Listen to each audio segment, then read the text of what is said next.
Selamlar arkadaşlar, hepiniz hoş geldiniz. Biliyorsunuz uzun zamandır sizlere evde antrenman videosu çekmiyordum YouTube kanalımda. Gerçi Instagram'da falan çektim, aranızda eğer hatırlayanlar varsa son attığım Reels'lara bakabilir. Orada evde antrenman videolarını görebilir. Şimdi dedim bunun biraz daha uzun versiyonunu çekelim. Evde şimdi setup'ımı kurdum, ışıklarımı kurdum, aletlerim burada. Sizlere güzel, bütün vücudunuzu çalıştırabileceğiniz omuz, göğüs, biceps, triceps, bacak hepsini çalıştırabileceğiniz güzel bir egzersiz göstereceğim. Ben normalde çok fazla evde antrenman yapma taraftarı değilim. Spora gitme taraftarıyım, cime gitme taraftarıyım. Çünkü evde yapılan antrenmanlar çok sürekli olmuyor. İnsanlar sıkılıyor, bunalıyor. O yüzden cime gittiğiniz zaman en azından bir modunuz değişiyor. Evden çıkmış oluyorsunuz, bir havanız değişiyor.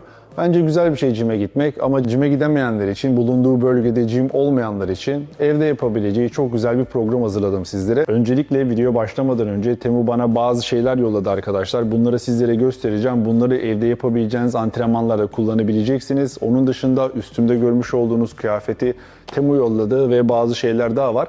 Bunları sizlere ilk göstereceğim. Bunları gösterdikten sonra asıl antrenmanınıza başlayacağız. Ama bu gelen ürünlerden bazılarını ben ilerleyen videolarında zaten kullanmayı düşünüyorum. Çünkü bakmış olduğunuz zaman kullanışlı ürünler. İlk olarak şu şekilde şınav çekebileceğiniz bir tane board var arkadaşlar. Size bunu tanıtmakla başlayacağım. Zaten ilk hareketimizde sizlere şınav çekmeyi gösterecektim. Ama bu push-up board ile göğüs odaklı şınav çekebiliyorsunuz. El tutacaklarını göğüs pozisyonuna yerleştiriyorum. Vücudum baştan ayağa düz bir çizgi şeklinde oluyor. Dirseklerimi çok açmadan kontrollü şekilde inip çıkıyorum arkadaşlar. Burada göğüs, ön omuz ve arka kol birlikte çalışıyor. İsterseniz bu alette el pozisyonlarını değiştirebiliyorsunuz. Birazcık daha omuza odaklı çalışmak isterseniz o şekilde de çalışabiliyorsunuz. Güzel, pratik bir alete benziyor. Ben videolarımda bu aleti kullanmayı düşünüyorum açıkçası. Bu arada sizlere bahsetmiş olduğum ürünleri bulmak istiyorsanız Temu uygulamasını indirin. Onun arama kısmında aşağıda bulunan bir kod var. Şuraya yazacağım. O kodu yazın. Benim biraz sonra göstereceğim ürünleri orada görebileceksiniz. Onun dışında eğer direkt ürünlere ulaşmak isterseniz buraya QR kodlarını bırakacağım. Telefonunuzla fotoğrafını çekin. Aynı ürüne zaten ulaşabileceksiniz. Bundan sonraki hareketimiz de hemen gösteriyorum. Şu şekilde bir ab roller arkadaşlar. Bunun sayesinde kor bölgemizi iyi bir şekilde geliştirebiliyoruz. Dizler yerde, kor tamamen sıkı. Belimi çökertmeden kontrollü şekilde açılıp geri geliyorum.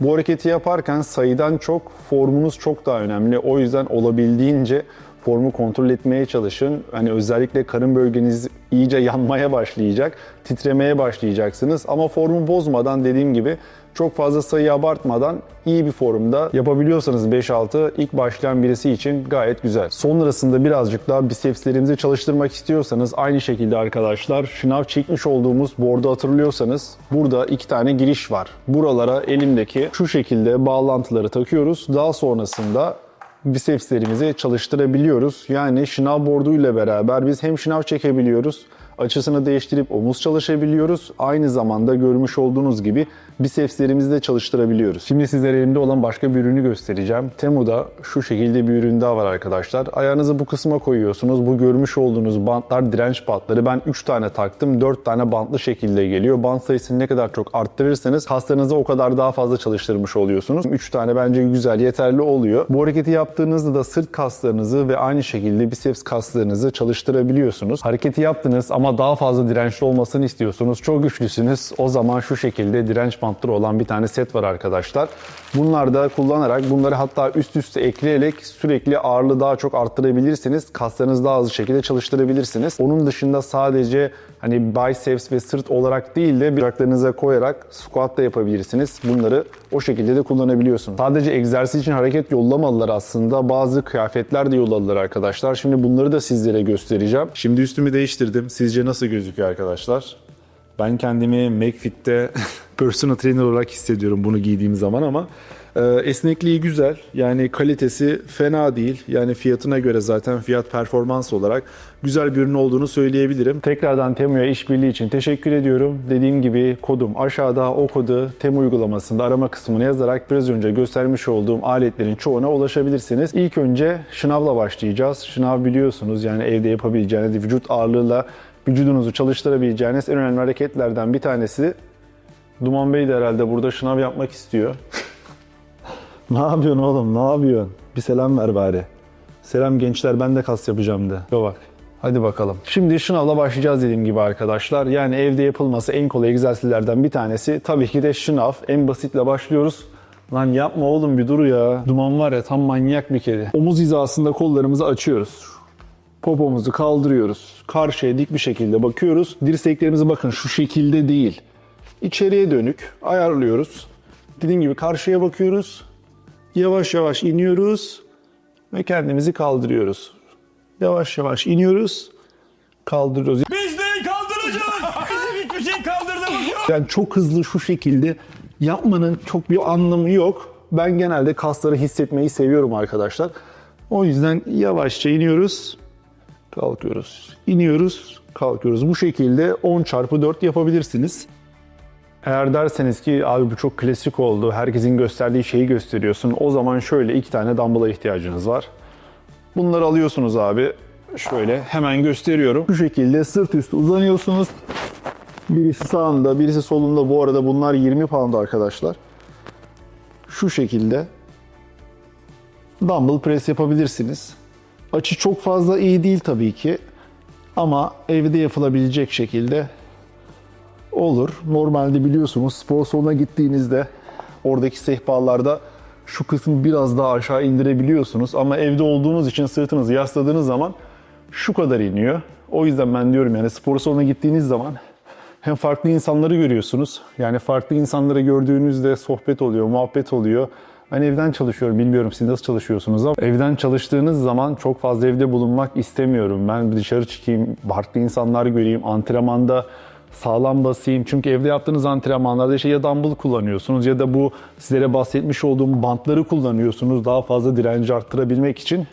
Hani vücudunuzu olabildiğince zorluyorsunuz. Birazcık da kalisterik gibi oluyor. Tabii ki bu şekilde de vücut geliştirebilirsiniz. Önemli olan kasları olabildiğince zorlamak. Ama dediğim gibi cime gittiğiniz zaman insanın bir havası değişiyor. Ben o olayı çok seviyorum. Zaten sürekli evde olduğum için genelde ben video çekmek için işte Reels için, TikTok için, YouTube Shorts için benim influencer olduğumdan dolayı genelde bu tarz videoları çekiyorum. Ama bence dediğim gibi spor salonuna gitmeniz sizin hem mental sağlığınız açısından daha iyi olur hem de çok daha fazla ağırlık var.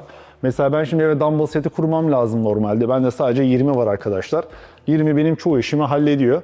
Ama normalde daha fazla basmak istiyorsam, daha fazla ağırlık olmasını istiyorsam benim garaja spor salonu kurmam lazım. Ya da işte dediğim gibi cime gitmen lazım. Şu sıralar düşünüyorum, belki biliyorsunuz garaja en son oda yapmıştım. Onu tekrar bir çevirebilirim. Eğer çevirirsem orayı gym yaparsam güzel olur. Işıklarımı falan da koyarım. Hani güzel sinematik Reels videoları, kısa videoları, short videoları falan çekebilirim diye düşünüyorum ama daha karar vermedim. Eğer karar verirsem onun da videosu gelecek. Belki garajı komple çevirir. Oraya küçük bir gym yaparız ve stüdyo yaparız. Bilmiyorum. İyi olur mu sizce? Yorum kısmına yazın. Şimdi diğer hareketimizle devam ediyoruz. Göğüs kaslarımızı çalıştırdık. Sıra omuzda arkadaşlar. Omuz çalıştırırken normalde sizin seviyenize göre tabii ki bu hareketleri yapacaksınız. İsterseniz su şişeleriyle yapabilirsiniz. Yani pres yapacaksınız. Yana açabilirsiniz. Ya da kombinleyebilirsiniz. Pres yaparsınız. Sonra şu şekilde Arnold yaparsınız. Bu tamamen sizin fitness geçmişinize, vücut geliştirme geçmişinize bağlı olarak değişen bir durum. Ben sizlere bunları ben nasıl yapıyorum onları göstereceğim. Dediğim gibi ağırlıkları tamamen sizin kendi seviyenize göre siz ayarlayacaksınız. Ben bu hareketi yaparken dumbbell ile yapacağım. Dumbbell'larımı alıyorum. Yan tarafa açıyorum. Dirseklerim size doğru bakıyor. Kaldırıyorum arkadaşlar yukarı. Yavaş yavaş indiriyorum. İndiriyorum, kaldırıyorum. Kaldırıyorum, indiriyorum. Kaslarımı hissediyorum tam buradayken bir daha kaldırıyorum ve yavaş yavaş hissetmeye çalışıyorum. Önemli olan dediğim gibi kaslarınızı hissetmek, hareketin formunu doğru yapmak. Yani bam bam bam bam hızlı hızlı yapmanız değil, kasları hissetmeniz önemli arkadaşlar. Eğer bu harekette birazcık daha işlerinizi zorlaştırmak istiyorsanız bu şekilde birleştirin. Bir tık yukarı kaldırın, tekrar yana açın ve basın. Yani burada ne yapıyoruz?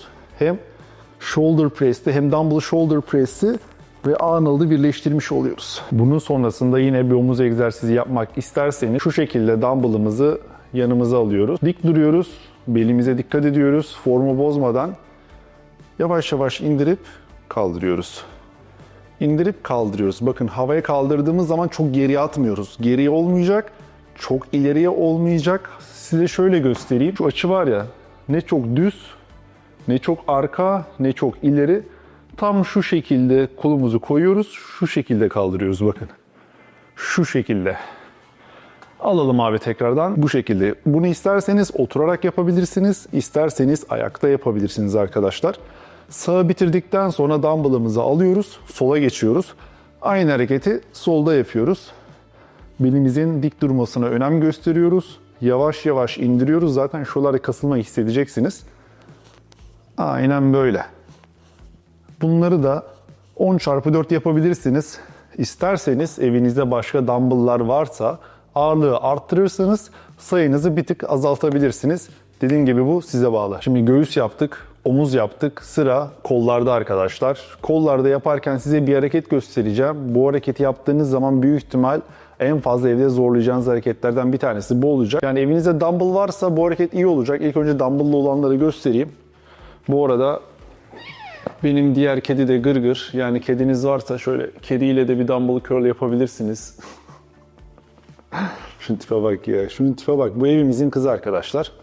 Her neyse şimdi dumbbell'ımızı alıyoruz. Şimdi bu hareketin adı 21 arkadaşlar. Şöyle yan döneyim. Beni daha iyi görebilirsiniz. İlk önce dumbbell'larımızı bu şekilde karşıya bakacak şekilde açıyoruz. Daha sonrasında hafif yukarı kaldırıp bu şekilde 7 tane yapacağız. 2, 3, 4, 5, 6, 7. Şimdi birazcık daha medium seviyeye kaldıracağız şu şekilde.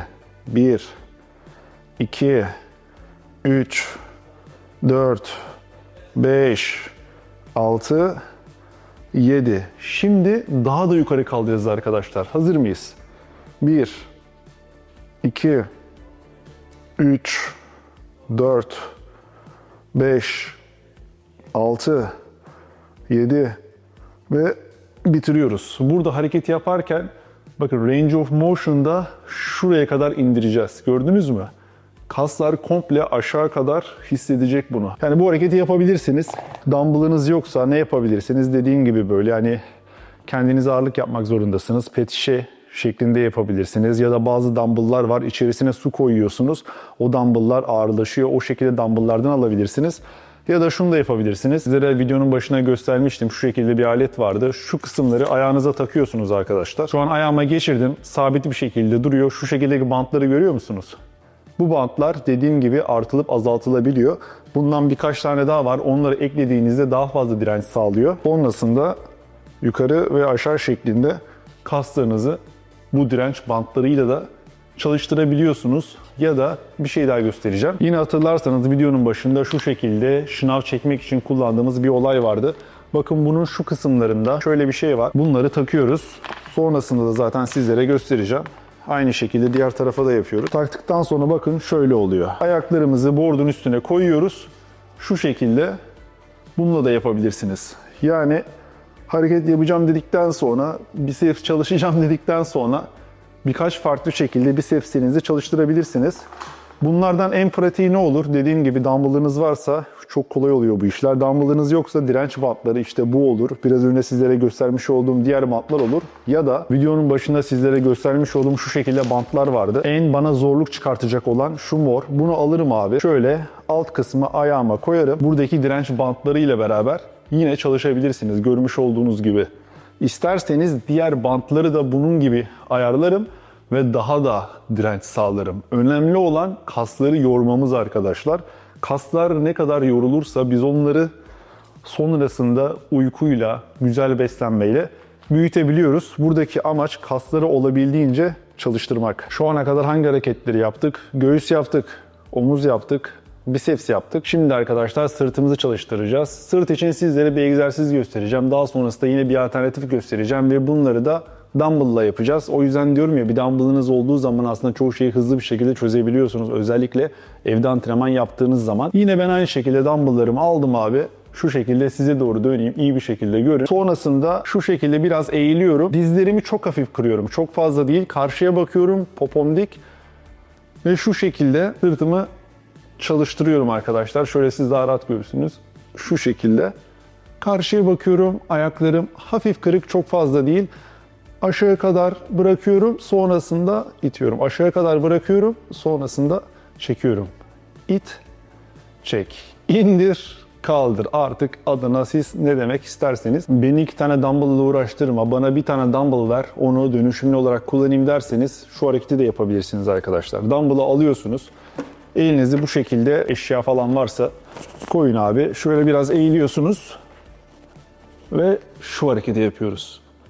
İndiriyoruz aşağı kadar ve kaldırıyoruz. İndirirken kasların bakın nasıl titremeye başlıyor.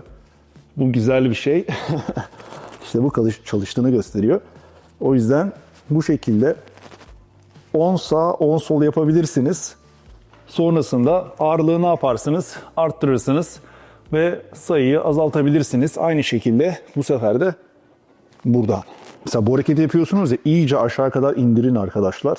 Sonrasında yavaş yavaş kaldırın. Zaten göreceksiniz şuradaki kaslarınızın nasıl çalıştığını hissedebiliyorsunuz. Bu arada arkadaşlar biliyorsunuz bir mobil uygulama geliştiriyorum AI Personal Trainer üzerine. Yani antrenmana gittiğiniz zaman yok kaç setmiş, kaç tekrarmış, hareketin formu nasıl olacak vesaire. Bunlar hakkında hiçbir bilginiz yoksa sizlere özel çok güzel bir uygulama geliştiriyoruz. Yakın zamanda duyurusu yapılacak. Uygulama çıktığı zaman ilk haberdar olmak isterseniz bu videonun açıklama kısmına girin ya da burnix.me yazın. Şu an ekranda da görebiliyorsunuz. Uygulamamız çok güzel olacak. Özellikle dediğim gibi spora yeni başlayan insanlara hitap etmek istiyoruz. Bu hareketlerin formunu bilmiyorsanız uygulama içerisinde videolar olacak. Hareketleri nasıl yapabileceksiniz göreceksiniz. Tamamen sizlere özel antrenman programı hazırlanacak. Biliyorsunuz AI çok gelişti zaten. Biz de AI ile sizden bazı dataları toplayacağız. Daha sonrasında size özel hem antrenman hem de beslenme programı uygulamada hazır olacak. Yakın zamanda çıkacak. Hala üstünde çalışıyorum. Ama bittiği zaman da duyurusunu sizlere yapacağım. Şimdi sırada triceps egzersizi var. Bunu isterseniz dumbbell'la çalıştırabilirsiniz. Şimdi size göstereceğim. Ya da vücut ağırlığınızı kullanarak da çalışabilirsiniz.